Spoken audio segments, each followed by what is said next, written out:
everybody and welcome back to my channel. Thank you so much for joining me.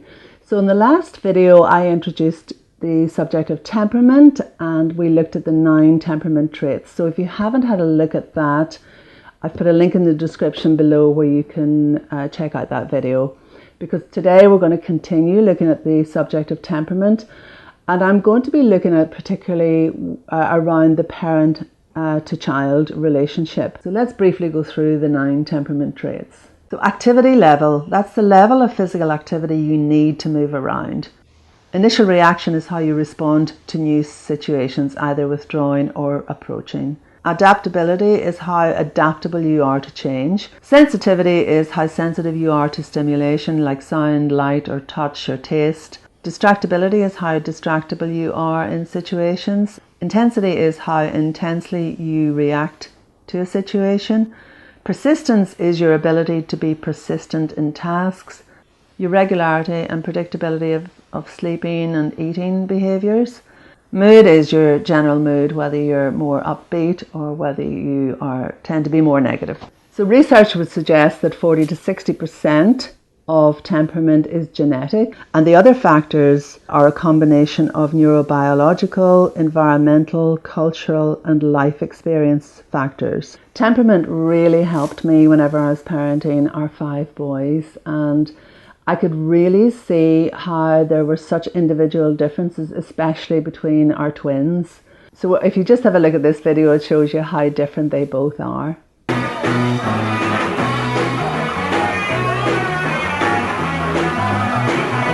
So Jamie was the one who was dancing the night away, and Aaron was the one who wanted to get home to his bed. So in terms of temperament, Jamie was really active, and he went on to play a lot of rugby, and he was always moving, and as you can see in the video, he's got a broken arm, and that was from climbing a tree. Whereas Aaron was more quieter, more reserved. He loved drawing and doing animation, and in fact he did the animation in my last video. So one of the important things that I learned about temperament was the importance of what they call goodness of fit. And goodness of fit really is about adapting your parenting style or your parenting interactions in alignment with the needs of the child and their characteristics. So for example, Jamie had no problem going to learn to play rugby. Whenever I asked Aaron to play rugby, I mean, he tried it once and he absolutely hated it because it just wasn't his thing. So there's no point in me trying to push him to say, you've got to keep on trying, you've got to keep on playing rugby, when it totally doesn't fit his temperament. He was much happier doing sailing and doing quieter things that he could do, you know, just even on his own. So research has shown that there are 3 distinct categories into which the 9 temperament traits fall. The easy child. Children who are considered easy are highly regular, have a positive approach to new situations, are highly adaptable to change, have a mild to moderate intensity of reaction, and have a predominantly positive mood. So these children are classed as easy children, and that just means that they are easy for the parent to manage. So they don't fuss, they adapt to change quickly, and they'll pretty much do what you ask them to do. So they're classed as easy. The difficult child have irregular biological functions, making them unpredictable and challenging for parents who like to plan ahead. They tend to have a negative reaction to new situations. They don't handle change well and take a long time to adapt.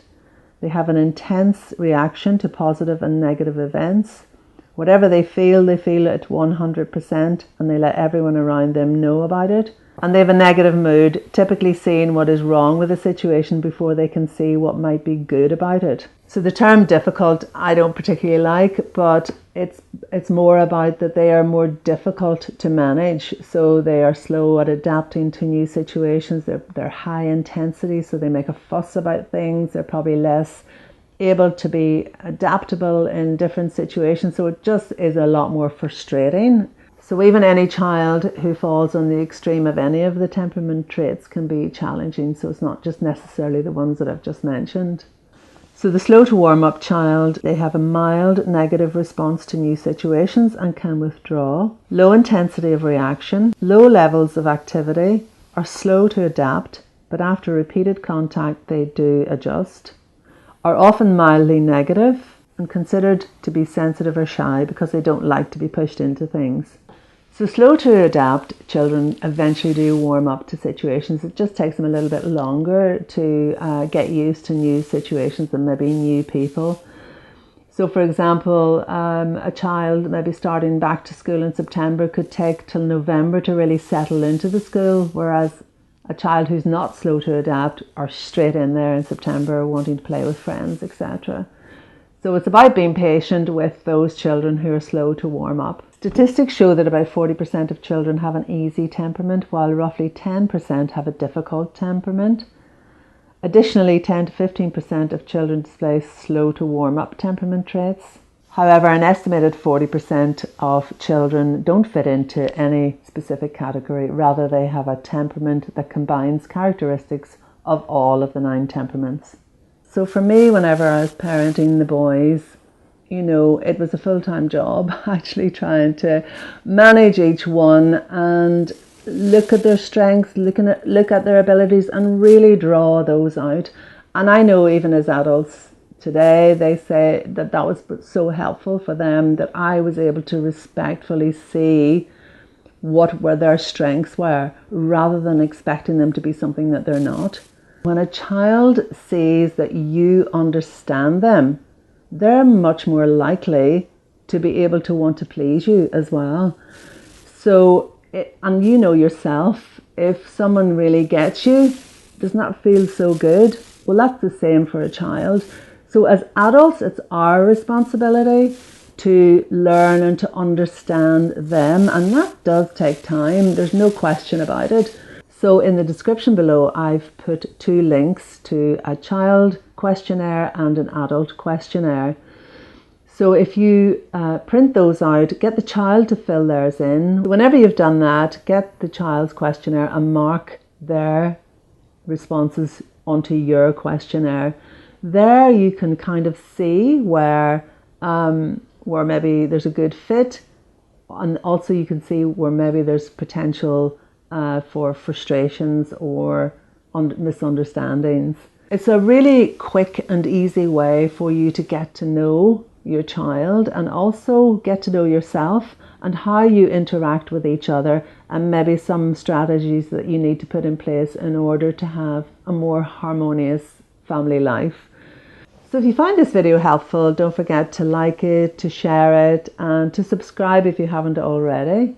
And I'd love to hear in the comments below how you get on with your questionnaires. So let me know your thoughts about it, whether you find it helpful, some of the insights maybe that you found yourself. So that's all I've got time for today. Thank you so much for watching, and I will see you on the next video. So bye for now.